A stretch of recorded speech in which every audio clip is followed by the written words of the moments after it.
Charles Darwin wrote wonderful sentences, beautiful books and fabulous phrases, and one of my favourites is when he describes his mind being a chaos of delight after seeing many of the splendid life forms in a Brazilian forest. So we have asked everyone who's been involved in this app when they experience that chaos of delight.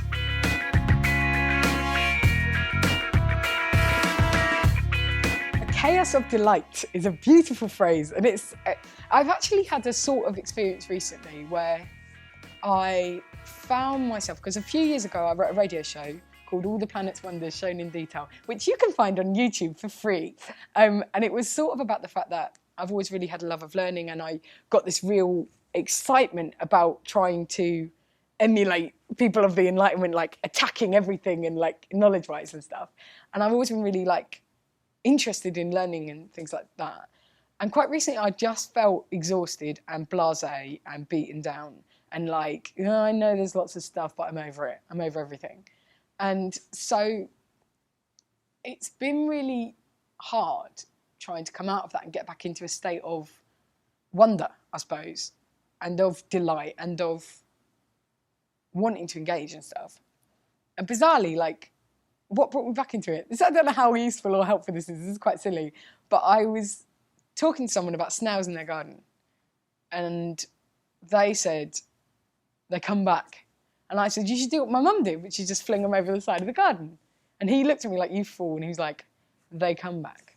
You know, I know. And I was like, how do you know? And he said, I got my children to mark the snails. And those same snails were back in the garden. And I was like, firstly, that is a brilliant experiment to do as a child.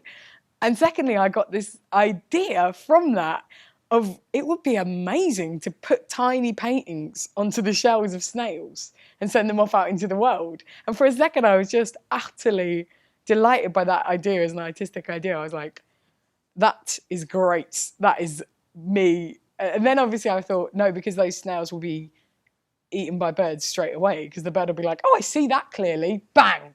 Dead.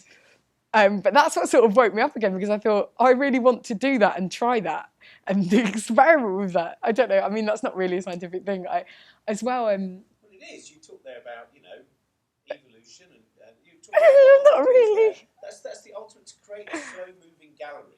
But chaos of I should say that you saying that phrase that Darwin said, a chaos of delight, that is exactly my favourite feeling to have when I'm finding out new things. It's how I felt when I came back to astronomy a few years ago, going to the planetarium and just feeling overwhelmed and delighted and sickened and fascinated and small.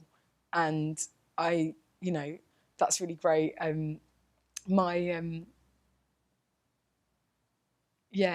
I've recently realised that to kind of get over the feeling that I didn't want to learn anything else, I've been having a lot of intense physical experiences, like ladies. No, that was silly. I'm not.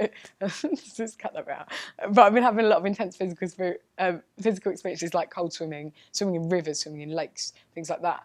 And I was thinking about that a lot, and I've actually felt like that is me taking a very basic interest in the natural world, right? That is me going, I want to be a part of it and find out more about it. And that is my starting point for going and finding out more about rocks and plants and rivers and things like that. So I think sometimes you have to really take yourself out of what you think learning is to get back to wanting to learn about things.